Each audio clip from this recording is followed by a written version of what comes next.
the foods that are meant to be high in saturated fats, i.e. red meat, less than 2% of that product is actually saturated fats. Olive oil does not belong in human diets. So look, olive oil, until recently, they never tested. They just assumed that there was no vitamin C in animal proteins.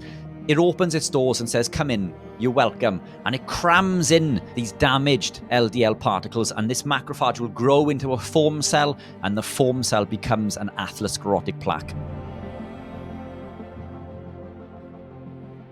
Fruits and vegetables contain antioxidants. False. And the reason for this, we believe that fruits and vegetables contain antioxidants because they elicit an activation of glutathione, which is the body's master antioxidant. But it does this via a pathway called the NRF2 pathway. Now, what happens from fruits and vegetables is this glutathione will rise, which is what scientists are seeing, and this is why they believe that it's an antioxidant response. But then glutathione will drop incredibly quickly and remain and end up below baseline. Now, this isn't a true hormetic response. Other things that activate this NRF2 pathway are things like lead, mercury, arsenic, tobacco smoke, cyanide. And a quick Google search will show you this. These compounds elicit the same pathway as your fruits and vegetables elicit. You cannot argue one is beneficial when the other is clearly not beneficial.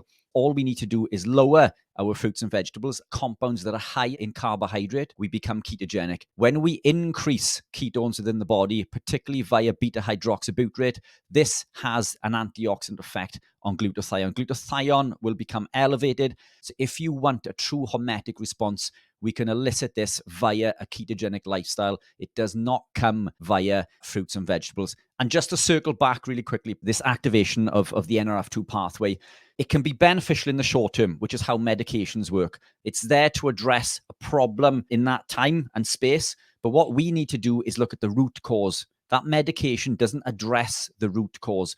So when we consume said vegetable, said fruit, it elicits this response via that NRF2 pathway. Overexpression of this pathway will elicit the activation of another pathway called NFKB, nuclear factor kappa B. Nuclear factor kappa B increase inflammatory cytokines and interleukins, which cause havoc within the body. All you need to do is search NFKB, and you will see that the arms that come off the pathway, that come off this pathway, all elicit this inflammatory response. And this comes via the NRF2 pathway, which comes from your fruits and vegetables. So fruits and vegetables are not antioxidants. They are pro-oxidants. We need to limit the amount of animal proteins in our diet for optimal kidney function. Again, false. Protein builds, and this is how we heal and repair the body via something called protein synthesis. And this comes from the DNA. When we consume animal proteins are broken down into amino acids, and the body will then take photocopies of our DNA. In simple terms, they'll send this photocopy to the ribosome, where the ribosome will read the codons on the DNA. So these little nucleotides, which come in packs of 3, collectively they're called codons. They signal the attraction of a certain amino acid, and then the next one to another amino acid, and so on and so forth. And this will build a chain called a peptide, which will eventually become a protein. This protein then goes on to heal and build every single cell in your bodies, whether it's nerve cells, brain, eyes, heart, liver, kidney, so on and so forth. And you can see where I'm going with this. Every time we consume animal proteins, we break them down into amino acids and reconstitute them into human proteins. This process occurs countless amounts of times throughout the day, and without it, we would not be alive. We cannot live without dietary protein, and there is not one paper that conclusively shows that protein consumption damages the kidneys. In fact, it's actually quite the opposite. I've recently worked with someone who suffered with advanced polycystic kidney disease, which is meant to be degenerative. This person came to see me roughly 2 years ago. We put them on a carnivore-based lifestyle, high protein, and now this advanced polycystic kidney disease has stopped dead in its tracks, and kidney function has actually increased. How can this possibly be if protein is damaged into the body? Protein heals and repairs every cell in the body, in particular, and including the kidneys. For everyone at home, as you can probably tell, Richard Smith has some insane knowledge, so I do implore you to go straight over to his channel. Once again, I will drop the link below, Richard Smith Nutrition. Please go over and subscribe because you won't regret it. Turmeric helps detoxify the body. I love it. False. And again, coming back to the point that we just made, turmeric is a pro-oxidant. It's not an antioxidant. Now, think back to when someone has told us to consume turmeric as an antioxidant. They also tell us to consume it with black pepper. And the reason is that it's meant to increase the absorption within the body. And this isn't entirely true. What it actually does, the piperine in the black pepper actually blocks phase 2 detoxification in the liver by blocking an enzyme called UDP glucuronyl transferase. Now, what happens is we consume a toxin, i.e. turmeric. The liver tries to remove it from the body. Why is your body trying to remove a compound that is meant to be beneficial? It's removing this compound because it's detrimental to the body. Adding in this black pepper and piperine and blocking this enzyme doesn't increase the absorption. It prevents your body from detoxing a toxin. It's preventing the liver from carrying out phase 2 detoxification. When we consume this compound and we see this elicitation and elevation of glutathione, it's short-lived. The reason that it's being elevated comes back to this phase 2 detoxification or glucuronidation is to remove it from your body, not to absorb it for an antioxidant benefit. This is a pro-oxidant. There is no benefit long-term in consuming compounds like turmeric for antioxidant benefits. Again, it is a toxin to the body, and beyond medicinal purposes, it should not be consumed long-term. There are other ways to combat the said benefits of consuming turmeric. The consumption of saturated fats and cholesterol for human beings is advantageous. True.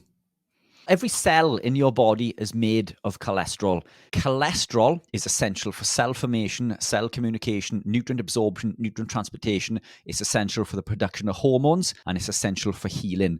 Lack of saturated fats will lead to hormonal problems and problems generally with health and well-being. So if we look at LDL, quote unquote, the cholesterol that is touted as the bad cholesterol, the liver will release LDL particles in order to travel through the body to drop off lipid cargo in order to heal and repair your body. Now take a step back and think about that.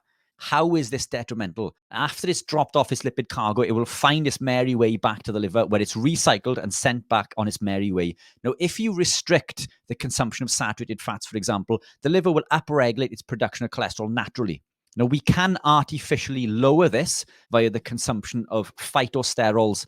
This will lower our cholesterol because the liver will mistake these fake cholesterols for human cholesterol, and therefore it lowers production. But this is, in fact, in my opinion, one of the main causes and contributors of cardiovascular disease.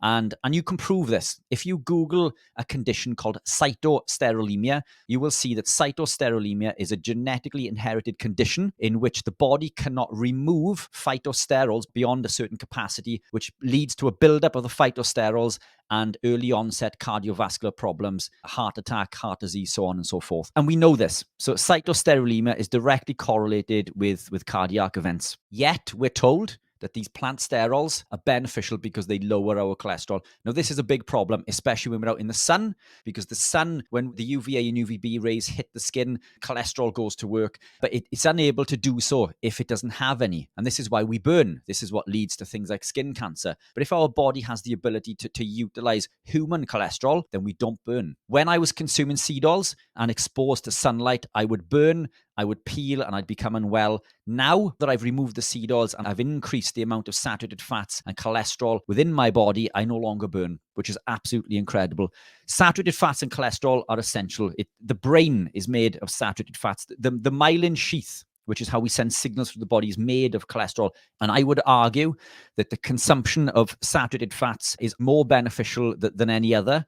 And that said, if we look at the foods that are meant to be high in saturated fats, i.e. red meat, less than 2% of that product is actually saturated fats. Out of the 7% of the fat that's in there, the predominant is still non-saturated fats. Yet the saturated fats are the demons. They're the ones that become demonized within society. Now, what happens is when cholesterol is released and it drops off its lipid cargo, it travels back to the liver. But if it comes across some damage, then it will heal and repair that damage. But these particles can become oxidized. and glycated, oxidized via seed oils or vegetable oils, and they can become glycated via the overconsumption of carbohydrate or glucose. Because all carbs break down into sugar, by the way.